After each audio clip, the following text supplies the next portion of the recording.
and the rulers and the pastors and the deciders of who stays on the ship, who doesn't stay on the ship, is essentially deciding who stays within the bounds of salvation and who is cast off. That's in many people's minds, being cast out of the church or being disfellowshipped is akin to being cast off from salvation.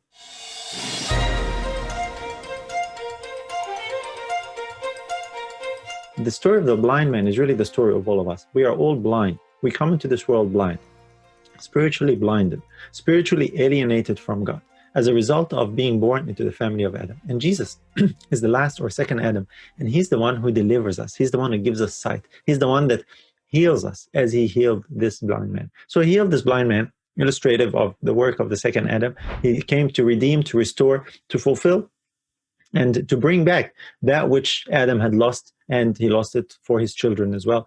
So the man is born, the man is healed, the man who was born blind is healed, and he has this interesting encounter. He has this interesting encounter with the Pharisees, with the leaders. They don't like the fact that he's healed on the Sabbath day. They question whether he was actually blind to begin with, because the miracle was so amazing, and they said he couldn't have been born blind. So they bring his parents and they question them. The parents are afraid because they knew they'd get in trouble. So they said, look, he's old enough, ask him. You're familiar with the story. The details are quite amazing. And this exchange that this man has with the Pharisees, with the leaders, is a demonstration that Jesus did not just heal the man's physical blindness, but also whatever spiritual blindness he might have had. He answered these men and he reasoned with this man with a divine wisdom, showing that he had divine illumination in his mind. This is the healing. This is why I'm saying it's a gospel theme.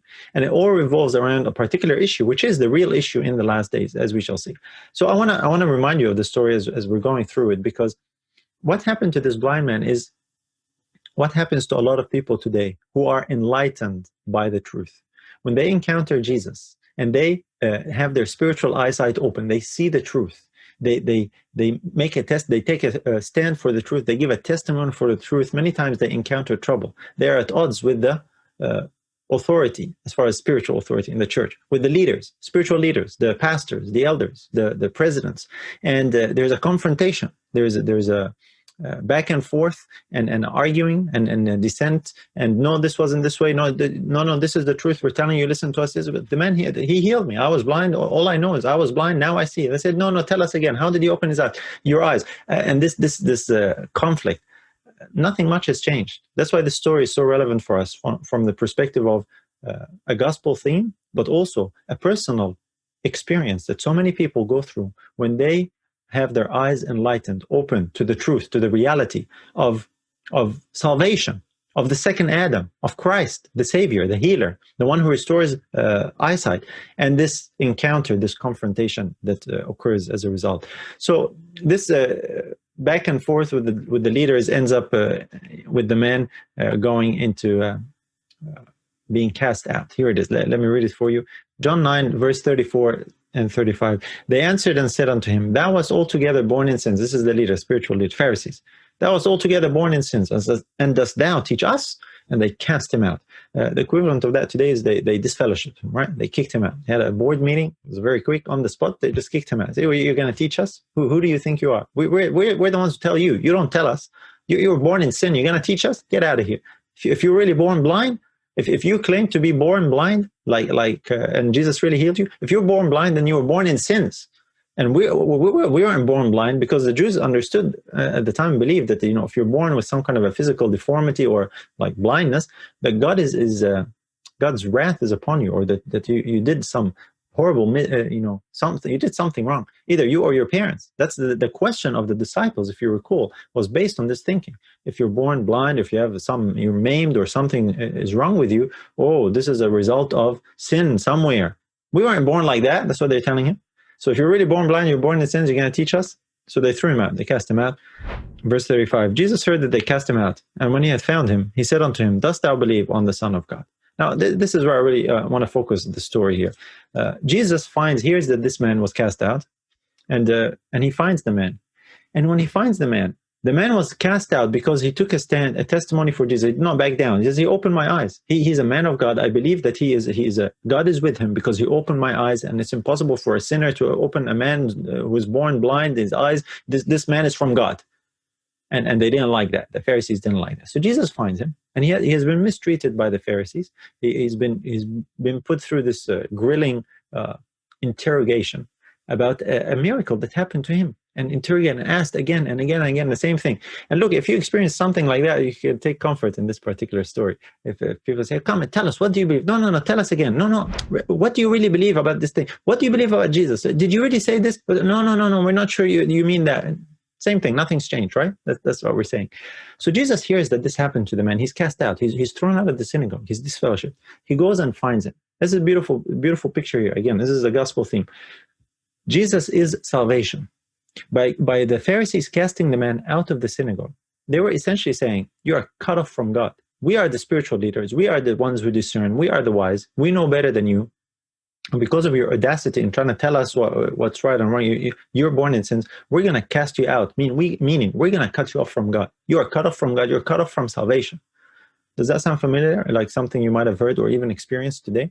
People today are being kicked out of the church. And in being kicked out of the church, the idea, the underlying concept is like they're being cast out of the ark. They're being thrown off the ship of salvation. And the captains and the rulers and the pastors and the deciders of who stays on the ship, who doesn't stay on the ship, is essentially deciding who stays within the bounds of salvation and who is cast off. That's in many people's minds, being cast out of the church or being disfellowshipped is akin to being cast off from salvation. The Jews had this understanding, and this is what happened to this man. So Jesus, who is salvation, finds this man. This is a beautiful, comforting thing about the story. Jesus comes and finds this man. And when he finds this man, he asks him one question, the most important question, the question that really illustrates the real issue in the last days. And the question is this: do you believe on the Son of God? He asks him that in verse 35. Dost thou believe on the Son of God? I find it interesting that Jesus asks this man, of all the questions he could ask him, he just asked him this one question. You see, Jesus found the man. Jesus volunteered the question. It's not that the man asked him or the man was wondering. No, Jesus came. He finds the man. He asks the question. So these are all decisions made on the part of Jesus. So that tells you something of, now Jesus is making the decision of how important the question is. What I mean by that is this. Jesus didn't ask the man, look, I'm so sorry they kicked you out. How did they treat you? How are you feeling now? Are you okay? He didn't get into that. The man might have had a hurtful experience, maybe traumatic experience, how he was treated by the Pharisees. But Jesus doesn't get into that. What does he get into? He gets into the most important issue. He doesn't say, look, it's okay, you'll get back in the synagogue soon. None of it. He doesn't worry about any of that. He asks him the one question that really matters above all else. What is that question? Do you believe on the Son of God? That's the question. That's the real issue, brothers and sisters. You might have been kicked out. You might have been cast off. You might have been ostracized. You might have been disfellowshipped. You might have your reputation tarnished.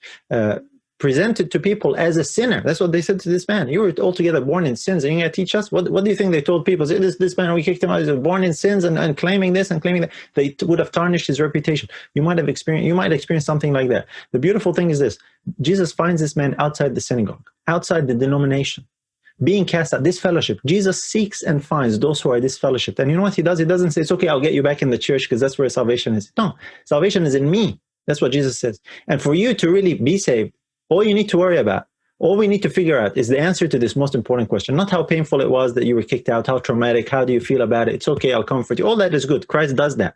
But the real issue, the real question that matters at the end of the day is this question that Jesus asks this man. Do you believe on the Son of God?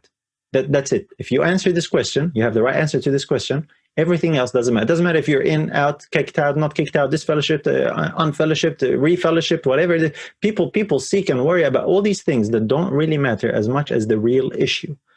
Do you believe on the Son? So what was the man's answer? The man's answer was very clear. Here it is. Verse 36 to 39 of John chapter 9. Continuing. He answered and said, who is he, Lord, that I might believe on him?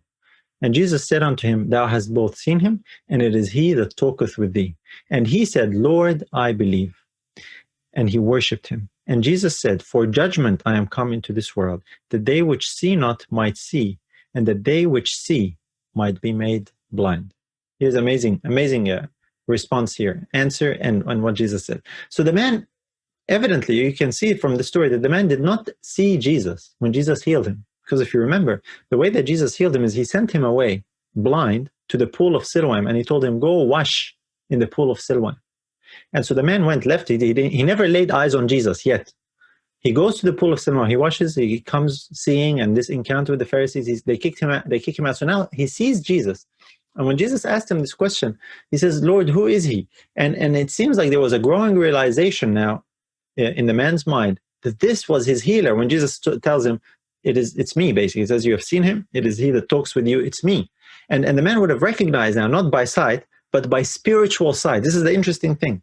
His spiritual perceptions were open, and Christ opened his spiritual eyes, not just his physical eyes, and he didn't depend on his physical eyes to identify him as the Son of God. He was new to him as far as the physical eyes were concerned. But with his spiritual eyes, he recognized it. He says, "Who is he, Lord?" He wanted to believe. When Jesus said, "It's me," the man acknowledged that, and it says here that he worshipped him. Beautiful, absolutely beautiful story. Brothers and sisters, this is a mighty, mighty lesson for us. Jesus finds you wherever you are, cast out, ostracized, reputation tarnished, blackened. And all he asks is, listen, do you believe on the Son of God? That's what really matters. Have I opened your spiritual perceptions for you to come to the place where you see, recognize, and believe on the Son of God, that it is me? Bow down and worship him, like this man says. Acknowledge him, recognize him, and accept him for who he is. Then everything else doesn't matter as much.